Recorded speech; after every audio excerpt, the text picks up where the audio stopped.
Madam, రైతు బిడ్డ పల్లవి ప్రశాంత్ జీవితం బిగ్ బాస్ తర్వాత ఉల్టా పుల్టా అయిందా? అతని చుట్టూ పొలిటికల్ గేమ్ నడుస్తోందా? రాజకీయ క్రీడకు పల్లవి ప్రశాంత్ బలయ్యాడా అంటే ఏం చెప్తారు మేడం? రాజకీయ క్రీడకు బలయ్యాడు అనే దానికంటే కూడా సోషల్ మీడియా మాయకి బలయ్యాడని చెప్పొచ్చు. ఇవాళ కొత్త కాదు అతను కెమెరా ముందుకు రావటం. అవును, ఈ బిగ్ బాస్ షోయే కాదు, అంతకుముందే పిచ్చి చేష్టలు వెహికల్ చేష్టలు చేసుకుంటా, వ్యవసాయం చేసి నాట్లేస్తా, ప్రతి విన్యాసాన్ని అతను కెమెరాలో బంధించటం, అది దాని ద్వారా అతను పాపులర్ అవ్వటం చూసాం. అంటే ఒక్కొక్కరికి పుట్టినప్పటి నుంచి నటన మీద ఇష్టం ఉండే వాళ్ళు ఉంటారు. అనుకోకుండా ఈ ఫోన్ అందుబాటులోకి వచ్చిన తర్వాత అందరికీ మనం కనిపించాలి, నా స్కిల్ ఏదో చూపించాలి అనే ఒక రకమైన ఉద్దేశం ప్రకారంగా కూడా ఫోన్ని చాలా ఒక రకంగా చాలా అబ్యూజ్ చేస్తున్నారని చెప్పొచ్చు. వికృతం అయిపోయింది. అది ఎంత వికృత స్థాయికి వెళ్ళిందంటే ఇప్పుడు ఈ రైతు బిడ్డనే కాదు, తల్లిదండ్రులు కూడా పిల్లలు చేసే చిన్న చిన్న ముద్దు చేష్టల్ని 1-4 సార్లు చేయించి రీల్స్లో పెట్టి, షార్ట్స్ అని రీల్స్ అని సోషల్ మీడియాలో పెడుతున్నారు. నిజానికి అసలు చాలామంది చెప్పేది ఏంటంటే అసలు కెమెరాకి పిల్లల్ని అంత ఎక్స్పోజ్ అవ్వనివ్వద్దు, వాళ్ళలో సహజత్వం తగ్గిపోతుంది అని సైకాలజిస్టులు చెప్తున్నారు. ఇప్పుడు నటించటము అసలు పిల్లలు నటించలేరు కదా, అలాంటిది ఇప్పుడు పిల్లలు నటిస్తున్నారు. ఎందుకు అంటే తల్లిదండ్రులు వాళ్ళని అట్లా మారుస్తున్నారు, మౌల్డ్ చేస్తున్నారు. మామూలుగా ఏదైనా సరే వయసుతో సహా ముందుకెళ్తూ ఉండాలి ఏదైనా కానీ. ఇప్పుడు ఈ సెల్ ఫోన్ వచ్చి ఈ తల్లిదండ్రులకు ఉన్న ఈ వికృతమైన ఆశలకి పిల్లల బాల్యం బలవుతుంది. పిల్లలు పిల్లల్లా ఉండట్లేదు. వాళ్ళు ముదురు మాటలు మాట్లాడటం, ఆ ముదురు మాటలను వీళ్ళు సెల్ ఫోన్లో బంధించి రీల్స్లో వేయటం, ఆ రీల్ వాళ్ళు చూసుకుంటారు. ఓహో, నేను ఇలా మాట్లాడితే నాకు చేస్తారు కావచ్చు, ఈసారి ఇంకొంచెం వైవిధ్యంగా చేద్దాం, ఇంకో రకంగా ట్రై చేద్దాం, పోనీ వాళ్ళు ట్రై చేయకపోయినా కానీ వీళ్ళు ట్రై చేయించటం. వెరసి ఇది అన్ని వర్గాల వాళ్ళని తాకిందంటే ఆశ్చర్యపోవక్కర్లా. ఓకే, ఇది అయిపోయాక అసలు ఇప్పుడు ఇతని దగ్గరికి వస్తే కనుక, ఈ రైతు బిడ్డ దగ్గరికి వస్తే ఇక తన పనిపాట్లు వీటన్నిటితోటి ఒక రైతు బిడ్డగా అతను ఎస్టాబ్లిష్ అయ్యాడు. అంటే ఏదో ఒక వైవిధ్యం ఉండాలి. మామూలుగా ఏ పోకిరి కుర్రాడిలాగానో రజనీకాంత్ లాగా సిగరెట్ తాగో లేకపోతే ఇంకోటో చేసే కన్నా కూడా నేను ఏదో ఒకటి వైవిధ్యంగా చెయ్యాలి అనుకుని ఈ రైతు బిడ్డ కాన్సెప్ట్ ఎన్నుకున్నాడు. అతను ఎన్నుకుని అంతకుముందు కూడా జై జవాన్ జై కిసాన్ అని చెప్పి జవాన్ బట్టలు వేసుకోను, పొలంలో ఫోటోలు దిగడము, ఇవన్నీ చేశాడు కదా. దీంతో ఈ కాన్సెప్ట్ తోటి ఎప్పటి నుంచో అతను బిగ్ బాస్లోకి రావాలనుకుంటున్నాడు. బిగ్ బాస్లోకి రావాలనుకోవడం అంటే ఏంటి అంటే ఒక 100 రోజుల పాటు షూటింగు తీస్తారు కెమెరాల ముందు, అవి ఛానల్లో వేస్తారు, అందరూ చూస్తారు, నేను చాలా పాపులర్ అయిపోవచ్చు. ఈ పాపులారిటీ కావాలనిపించడంలో వచ్చిన జాడ్యం అన్నమాట ఇది. దాంతో బిగ్ బాస్కి వచ్చాడు. బిగ్ బాస్కి వచ్చిన తర్వాత ఈ బిగ్ బాస్లో కూడా అంత స్క్రిప్టెడ్ ప్రోగ్రామ్ అది. దాన్ని మనుషుల్ని సెలెక్ట్ చేసుకోవడం దగ్గర నుంచి మొత్తం స్క్రిప్టే. ఎందుకంటే అది డిసైడ్ అయిన ప్రోగ్రామ్, అది కాన్సెప్ట్ డిసైడ్ చేసుకున్నారు వాళ్ళు. చేసుకుని ఆ స్క్రిప్ట్ ప్రకారం వచ్చాడు. ఈ స్క్రిప్ట్ ప్రకారం ఇతను అసలు ఫస్ట్కి వస్తాడని ఎవరు అనుకోలేదు. అందుకే ఉల్టా పల్టా అనే మాట కూడా వచ్చింది చివరిలో. అసలు శివాజీ అవుతాడు అనుకున్నాను. అవును, శివాజీ కాకోకుండా మిగతా ఈ శివాజీ వెళ్ళిపోయేటప్పుడు ఇతను చాలా డ్రామా చేయడము, ఇవన్నీ నేను మొత్తంగా అయితే చూడలేదు. కానీ మనం మాట్లాడాలి దాని గురించి అంటే కొన్ని ఎపిసోడ్లు అక్కడక్కడ చూసి మాట్లాడుతున్నాం. ఎప్పటి నుంచో సిపిఐ నారాయణ గారు, నేను, ఇంకొంతమంది సైకాలజిస్టులు మేము మాట్లాడుతున్నాం, దీన్ని బ్యాన్ చేయాలి. అసలు దీనికి ఒక అర్థం లేదు, ఒక పరమార్థం లేదు, వినోదం లేదు, విజ్ఞానం లేదు. చాలా మొత్తం ఆర్టిఫిషియల్ వాతావరణంలో, ఈ కృత్రిమమైన వాతావరణంలో ఈ మనుషుల యొక్క ఫీలింగ్స్ కూడా అవి ఒరిజినల్ ఫీలింగ్స్ కాదు. బిగ్ బాస్ ఏం చెప్తే వీళ్ళది చేస్తున్నారు. ఆదేశాల ప్రకారం నుంచోమంటే నుంచోవాలి, కూర్చోమంటే కూర్చోవాలి, తాగమంటే తాగాలి, ఎప్పుడు నిద్రపోవాలో వాళ్ళే చెప్తారు, ఎప్పుడు తినాలో వాళ్ళే చెప్తారు, ఎప్పుడు వంట చేయాలో వాళ్ళే చెప్తారు. ఇలా ఒక కండిషన్డ్ ప్రోగ్రాంలో వ్యక్తికి స్వేచ్ఛ లేనప్పుడు కండిషన్డ్గా అయిపోతే వాళ్ళు చాలా వికృతంగా ఆలోచిస్తారు. ఇది నేను చెప్పటం కాదు, సైకాలజిస్టులు చెప్తున్నారు ఇదంతా. అయితే ఇట్లా చేసి చేసి చేసి దానిలో టాస్కులు కావచ్చు, అసలు ఈ షోని ఇలా పైకి లేపటానికి ఒక కృత్రిమమైన ఆతృత, ఒక ఉత్సుకత పెంచటానికి ఆ ప్రొడ్యూసర్స్, ఆ ప్రొడక్షన్ హౌస్ వాళ్ళు ఎంత చెయ్యాలో అంత చేశారు. సరే, ఇదంతా చేసిన తర్వాత చివరికి ఇతను విజేత అన్నారు. ఈ మధ్యకాలంలో కూడా ఈ సిరీస్ 7 సిరీస్ని బాగా హైలైట్ చేయడం కోసం మామూలుగానే పిచ్చి పిచ్చి తగాదాలు, పిచ్చి పిచ్చి టాస్కులు ఉంటాయి, అవి ఇంకా ఎక్కువ చేశారు. ఎక్కువ చేసి ఏం చేశారు, ప్రెగ్నెన్సీ టెస్టులు చేశారు అని చెప్పి ఒక వదంతి పుట్టించారు. చేశారో చేయలేదో తెలియదు. ఈ బిగ్ బాస్లో యాక్షన్ చేసిన వాళ్ళు, అంటే దీనిలో పోటీలో పాల్గొన్న వాళ్ళు రకరకాల మనస్తత్వాలతో బయటకు వచ్చే పరిస్థితి ఉంటుంది. మనం గత అనుభవాల ప్రకారంగా చూసుకుంటే కౌశల్ ఆర్మీ అని ఒకటి వచ్చేది. అది ఒక బీభత్సమైన హడావుడిని సృష్టించింది సమాజంలో. ఏమీ లేదు దాంట్లో. మళ్ళీ ఎవరన్నా కౌశల్ గురించి నెగిటివ్ గా మాట్లాడితే చాలు విరుచుకుపడేవాళ్ళు. అది అయిపోయిన తర్వాత అదే టైంలో వాళ్ళ ఆవిడకి క్యాన్సర్ అని చెప్పటం, ఒక జాలి కథలు, ఒక అసలు ఇది అది అని కాదు, అసలు ఒక మనుషుల జీవితాల్లో అన్నీ ఉండవేమో కానీ నవరసాలు, అక్కడ మటుకు నవరసాలు పండించేలాగా చేశారు, డిజైన్ చేస్తారు. ఆ కౌశల్ ఆర్మీ అయిపోయిన తర్వాత నెక్స్ట్ నూతన్ నాయుడు అని వచ్చాడు. అతన్ని కామన్ మ్యాన్ కేటగిరీ నుంచి తీసుకున్నారు. అతన్ని తీసుకుంటే ఆ కామన్ మ్యాన్ కాస్త ఎట్లా తయారయ్యాడంటే, వచ్చినప్పుడు చాలా అమాయకంగా, నిజంగా కామన్ మ్యాన్ అంటే కామన్ మ్యాన్ లానే ఉన్న ఆ మనిషి చివరికి ఇంటికి వెళ్ళేటప్పటికి ఈ 100 రోజుల్లో అతనిలో వచ్చిన మార్పు ఏంటి అంటే, తనకంటే బలహీనుణ్ణి హింసించాలి అనేది నేర్చుకుని వెళ్ళాడు ఇక్కడి నుంచి. ఇక్కడేమో అందరూ ఇతనికి సరిగా మాట్లాడటం రాదని, ఇంగ్లీష్ రాదని, కామన్ మ్యాన్ అని, అదని ఇదని అతని ప్లేస్ని ఎగతాళి చేయడం, అతన్ని ఎగతాళి చేయడం, అతను వేసుకున్న బట్టలను ఎగతాళి చేయడం, ఇదంతా చేశారు. మరి ఇక్కడంతా ఒక ఒత్తిడిలో వీళ్ళందరికంటే నేను తక్కువ అనే ఒక న్యూనతా భావంతో అయ్యి బయటికి వెళ్ళిన తర్వాత అతను చేసింది ఏంటి, తన దగ్గర పనిచేసే అబ్బాయికి గుండు కొట్టాడు. అది పెద్ద కేసు అయింది. ఆ తర్వాత చూసుకుంటే రాహుల్ సిప్లిగంజి చూశారు కదా, రాహుల్ సిప్లిగంజికి ఇప్పటికి ఒక 10 మంది గర్ల్ ఫ్రెండ్స్ని మార్చింది మీడియా. అతను ఎక్కడ కనిపిస్తే అక్కడ హడావుడి, అతను పబ్లో తాగి గొడవ చేసింది, గొడవలు, అలాగే ఇంకా బయట గొడవలు, 1-2 సార్లు పోలీసుల దృష్టికి వెళ్ళటం కూడా జరిగింది. మరి అసలు ఇవన్నీ ఎందుకు జరుగుతున్నాయి?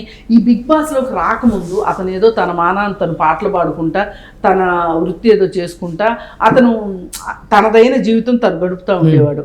ఈ నూతన్ నాయుడైనా వీళ్ళైనా కౌశల్ ఏదో సీరియల్స్లో చేసుకునేవాడు.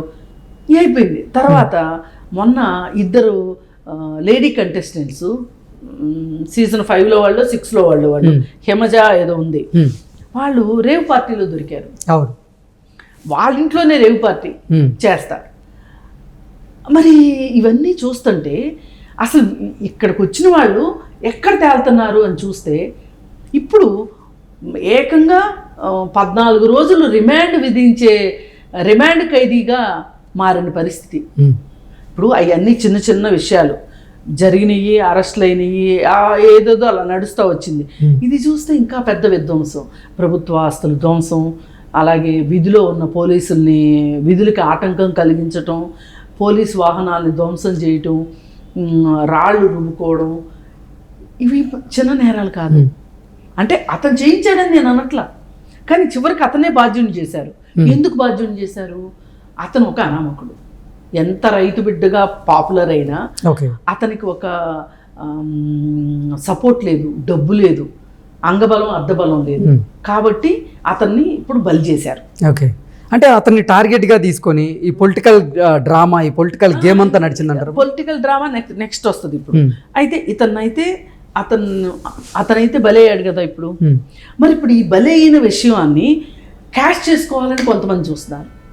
ఓకే, ఇది అన్నిటికన్నా బాధాకరం. అంటే ఇప్పుడు మాకు క్యాష్ చేసుకోవడానికి, సొమ్ము చేసుకోవడానికి కాదేది అనర్హంలాగా డబ్బుల కోసం ప్రాకులాడే వాళ్ళు ఉన్నారు, డబ్బులు చేసుకుందాం అనుకునేవాళ్ళు, రాజకీయంగా సొమ్ము చేసుకోవాలనుకోవడం, లేదు అనుకుంటే సందట్లో సందని ఈ సందులో అల్లరి చేయాలని చూడటం, అల్లరి మోక వెరసి ఎంతమందికి ఒక అవకాశం కల్పించిందో చూడండి. ఈ బిగ్ బాస్ షో తర్వాత కంటెస్టెంట్లు బయటికి వెళ్ళిన సందర్భంలో ఎవరు పిలిపిస్తే అంతమంది వచ్చారు.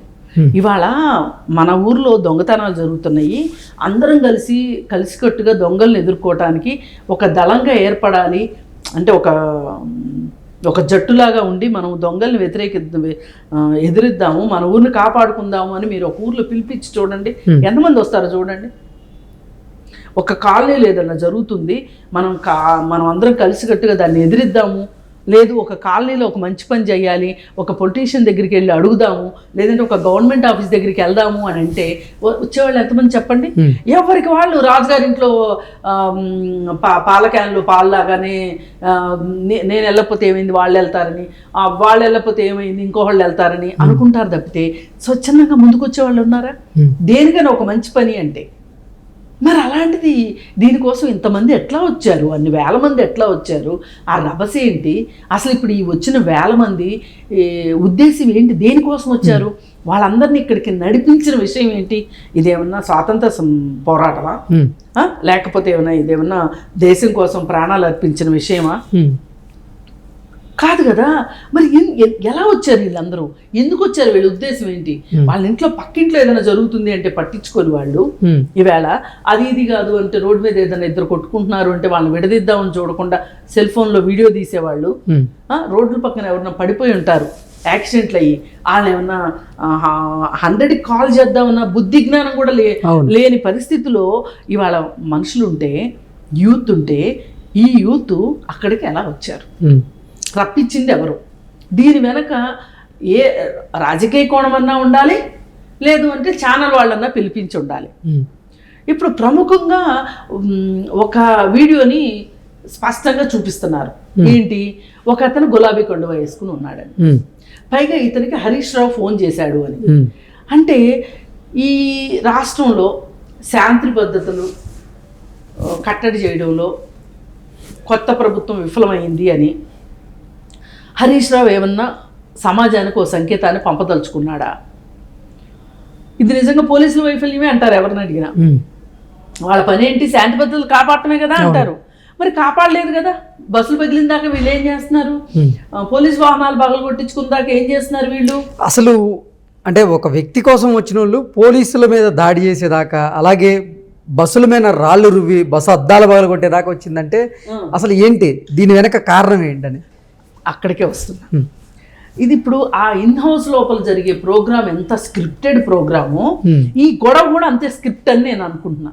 ఓకే, ఎందుకు ఈ స్క్రిప్ట్ అంతా ఎందుకు అంటే దేనికి ఇంతమందిని సమాయత్తం చేశారు, ఇంతమంది దృష్టిని ఆకర్షించాలని ఎందుకు అనుకున్నారు అంటే, సీజన్ 6 చాలా తక్కువ మంది పార్టిసిపేట్ చేశారు. ఒక రకంగా అది లాస్. ఇంక దీనికి అయిపోయింది, ఈ కాన్సెప్ట్ అంటే బోర్ కొట్టేసింది జనాలకి, ఇంకా తీసేస్తారు అనుకున్న సందర్భంలో పోనీలే మనం అడిగింది అదే, వాళ్ళు చేస్తుంది అదే, సరే కానీలే అనుకున్నాం. తీరా చూస్తే సీజన్ 7 స్టార్ట్ చేశారు. ఈ సీజన్ 7 మొత్తానికి అడ్డదిడ్డమైన కాన్సెప్ట్లన్నీ పెట్టి అందరి దృష్టిని బాగానే ఆకర్షించారు. ఉల్టా పుల్టా అన్నారు. షో బాగానే నడిచింది, వ్యూవర్షిప్ వచ్చింది, ఓటింగ్ పెట్టారు, ఓట్లు వేయడాలు ఇవన్నీ నడిచినాయి బాగానే.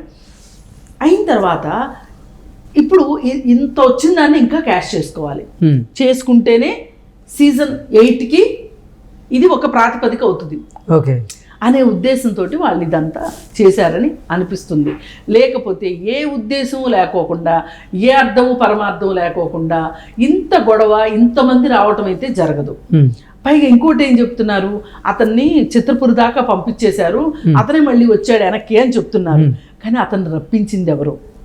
పోనీ ఒకవేళ ఏమన్నా అతను ఈ 100-107 రోజులు బిగ్ బాస్ యొక్క మాటలు విని ఉండి ఇంకా నేను బిగ్ బాస్లోనే ఉన్నాను అనుకుని బిగ్ బాస్ చెప్పాడని వెనక్కి వచ్చాడా అంటే అతను ఆ మాదిరి ట్రాన్స్లోకి వెళ్ళిపోయాడా?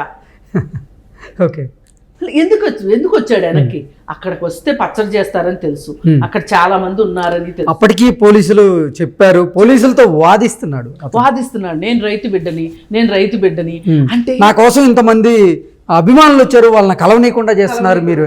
వాళ్ళు అప్పటికీ అక్కడ శాంతి భద్రతలకు సంబంధించినటువంటి ఇష్యూ వచ్చింది నాయన, వాళ్ళందరి మీద లాఠీ చార్జీలు చేసి దాకా వెళ్ళారు, బస్సులకి సంబంధించి అద్దాలు పగలగొట్టారు, మీడియా మీద రాళ్ళు రువ్వారు, పోలీసుల మీద రాళ్ళు రువ్వారని చెప్తున్నప్పటికీ వాళ్ళ మాటల్ని పెడచెవిని పెట్టాడు ఇతను.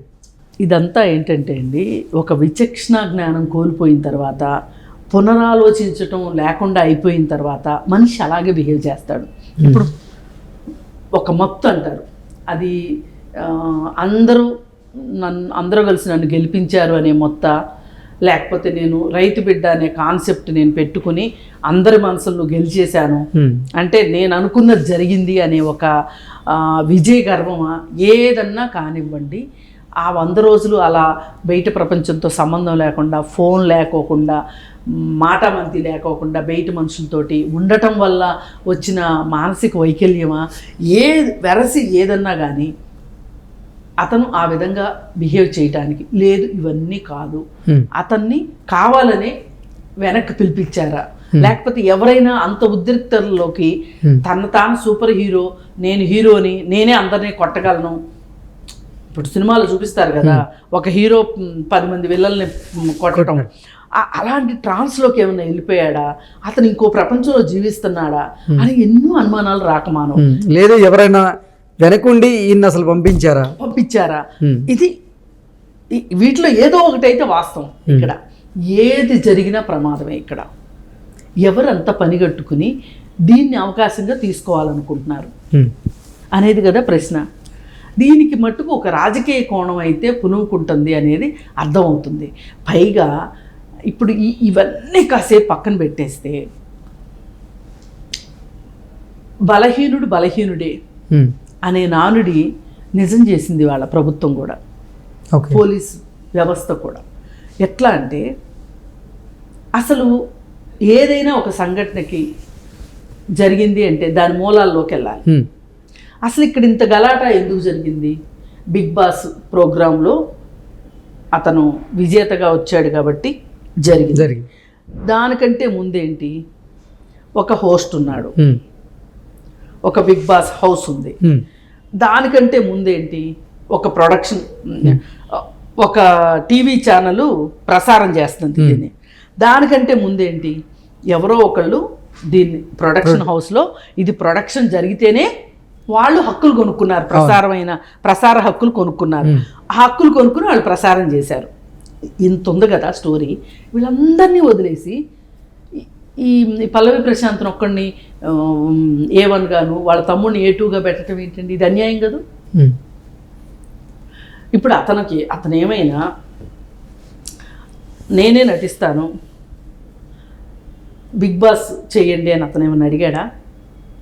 మీరు మీ డబ్బుల కోసం, మీ ఛానల్ TRP రేటింగ్ కోసం, డబ్బు సంపాదించడం కోసం ఈ ప్రోగ్రాంతో ద్వారా మీరు ఈ ప్రోగ్రాం డిజైన్ చేసుకున్నారు, మీరు నిర్మించారు. ఓ పక్క నుంచి ఏదో మొదటిసారి ఇలా జరిగింది అంటే మేము పరిణామాల సంగతి మాకు అర్థం కాక మేము తీసాము, పొరపాటు అయింది అని చెప్పినా అర్థం ఉంది. ఎప్పటి నుంచి ఈ షోలు కరెక్ట్ కాదని చెప్తున్నాం? తీస్తూ వచ్చారు. ఇవాళ ఇంత ప్రమాదం జరిగింది. ఇప్పుడు ఎవరు చనిపోలేదు కాబట్టి బాగుందండి. ఇంత ఉద్రిక్తతల మధ్య ఎవరికన్నా ప్రాణహాని జరుగుంటే ఏంటి పరిస్థితి? ఆలోచించాలి కదా. మరి ఆ ప్రొడక్షన్ చేసిన వాళ్ళని, ప్రసారం చేసిన వాళ్ళని, హోస్ట్ చేసిన అతన్ని వదిలేసేసి వీళ్ళని మీద కేసు పెట్టడం చాలా తప్పు. పిచ్చుకు మీద బ్రహ్మాస్త్రం వేసినట్టు ఉంది ఇది. ఈ పిల్లాడి మీద పెట్టడం. మీకు ధైర్యం ఉంటే ఆ ప్రొడక్షన్ హౌస్ దగ్గరికి వెళ్ళండి, ఆ స్టార్ మా దగ్గరికి వెళ్ళండి, నాగార్జున దగ్గరికి వెళ్ళండి, తర్వాత 4, 5 వెళ్ళి పెట్టండి. వీళ్ళని ఏమి అనవద్దు అనేది నా ఉద్దేశం కాదు ఇక్కడ. కానీ మనము అదే ఇప్పుడు కూడా గొడవ జరుగుతుంది అనుకోండి, తక్షణం తీసుకోవాల్సిన చర్యలు ఏంటి? లాఠీ చార్జ్ చేయడం. ఆ పరిస్థితి ఇప్పుడు లేదు. ఇప్పుడు సమస్య పోయింది. అవును. కానీ ఇప్పుడు మీరు చేసేది ఏంటి, పోస్ట్ మార్టం చేస్తారు, అసలు ఇది ఎలా జరిగింది, ఇతను శిక్షించాలి. ఇప్పుడు బస్సులు పగిలినాయి, పోలీసు వాహనాలు ఇరిగినాయి, వీటి గురించి మాట్లాడాలనుకుంటున్నారు. మాట్లాడుకున్నప్పుడు మీరు ఎఫ్ఐఆర్ చేసేటప్పుడు మీరు కొంచెం ఆలోచించాలా అక్కర్లేదా? పెద్దవాళ్ళ జోలికి వెళ్తే ఏమవుతుందో అని పెద్దవాళ్ళని ఉపేక్షించడం ఎంతవరకు కరెక్టు? ఇప్పుడు ఇతన్ని శిక్షిస్తారు, బాగానే ఉంది. రేపు మళ్ళీ బిగ్ బాస్ సీజన్ 8 స్టార్ట్ అవుతుంది. ఈసారి ఇంకా పెద్ద గొడవ జరుగుతుంది. ఏంటి దీనికి అంతం ఎక్కడుంది? గతంలో కూడా జరిగినాయి కదా మేడం. అదే మరి, అందుకే చెప్పేది, ఇప్పటి వరకు జరిగింది ఏదో జరిగిపోయింది. ఇప్పుడైనా పోలీస్ డిపార్ట్మెంట్ కళ్ళు తెరిచి, నిన్న కాక మన రేవంత్ రెడ్డి గారు ఏమన్నారు, చిరంజీవి కూతురు డ్రగ్స్ తీసుకున్నా వదిలిపెట్టము అన్నారు కదా. చాలా గొప్ప మాట, చాలా మంచి మాట. మరి ఇప్పుడు ఇక్కడ స్టార్మా ఉంది, ప్రొడక్షన్ హౌస్ ఐ థింక్ మా టీవీ అనుకుంటున్నాను ఉన్నారు, నాగార్జున గారు హోస్ట్ చేశారు. మరి వాళ్ళందరినీ వదిలిపెట్టి పైగా అక్కడ గొడవలు ఇద్దరు కంటెస్టెంట్స్ ఫస్ట్ సెకండ్ వాళ్ళ మధ్యలో కూడా జరిగింది. అవును. మరి సెకండ్ అతన్ని ఏమనలేదేంటి? ఇంకా అతనికే నష్టం జరిగింది కదా మేడం. పాప అతను సైలెంట్గా ఇంటికి వెళ్తున్న ప్రాసెస్లో ఈ సోకాల్డ్ రైతు బిడ్డ అని చెప్పుకునేటువంటి కొంతమంది అతనికి సంబంధించినటువంటి ఫ్యాన్స్ వాళ్ళ మీద దాడి చేశారు, వాళ్ళ వాహనాలను ధ్వంసం చేశారు, వాళ్ళ కుటుంబ సభ్యులను దుర్భాషలాడారు. ఆ వీడియోలు ఇప్పుడు బయటకు వచ్చి ఇది చేస్తున్నాయి. ఇప్పుడు అతను పైకి లేచి ఇతనిలాగా అంటే అభిమానుల కోసం పిచ్చి చేష్టలు చేస్తూ ఉంటే అతను తప్పు పట్టినా పర్లేదు, కానీ అతను షో అయిపోయింది, ఇరు వర్గాల మధ్యలో జరిగింది అని అంటున్నారు. కాదు మేడం, కాదా? ఓకే, అతను షో అయిపోయింది, సైలెంట్గా బయటకు వచ్చేసాడు. అతని పాటికి అతను వెళ్తున్న క్రమంలో వీళ్ళు అతని మీద దాడి చేశారు, అతని కారును ధ్వంసం చేశారు. నువ్వు ప్రశాంత్ని నువ్వు ఇట్లా చేస్తావా షోలో అని చెప్పి ఆయన తిడుతూ దుర్భాషలాడుతూ ఆయన మీద దాడి చేశారు. ఆయన వెళ్ళిపోయాడు అక్కడి నుంచి.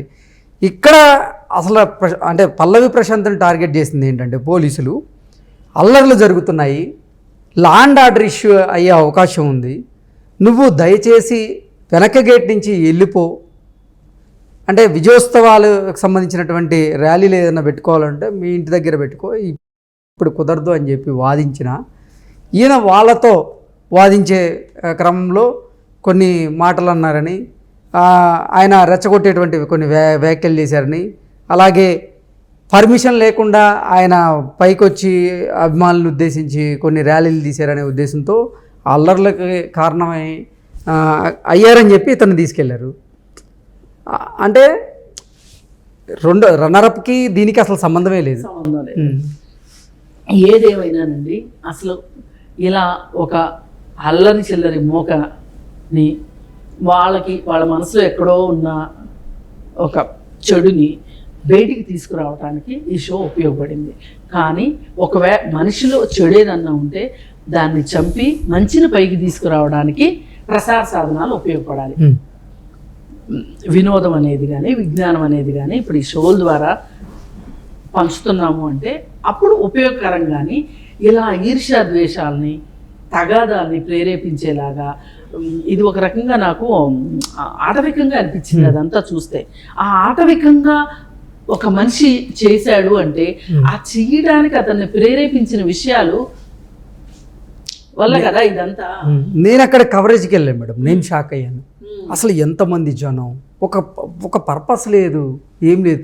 ఉద్యమం సమయంలో చూసాం, ఉద్యమం కోసం ఎంతోమంది పోరాటం చేస్తున్న వాళ్ళ మీద లాఠీ చార్జీలు చేయడం చూసాం. కానీ ఇక్కడ నిలువరించడానికి వాళ్ళని అదుపు చేయడానికి, వాళ్ళ విధ్వంసం చేయకుండా ఉండడానికి లాఠీ చార్జ్ చేయడం ఫస్ట్ టైం చూశాను నేను నా కవరేజ్ పర్పస్ మీద వెళ్ళి.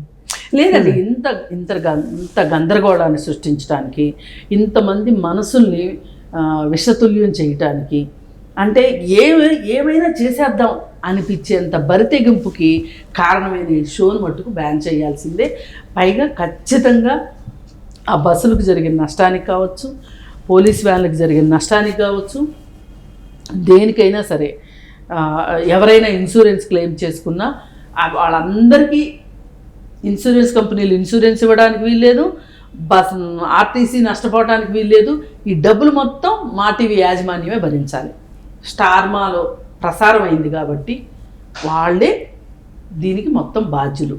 పైగా ఇంకొకటి ఏంటంటే నాగార్జున్ని ఇలాంటి ప్రోగ్రాములకి ఆయన స్టూడియోని అద్దెకి ఇవ్వడానికి కూడా వీల్లేదు.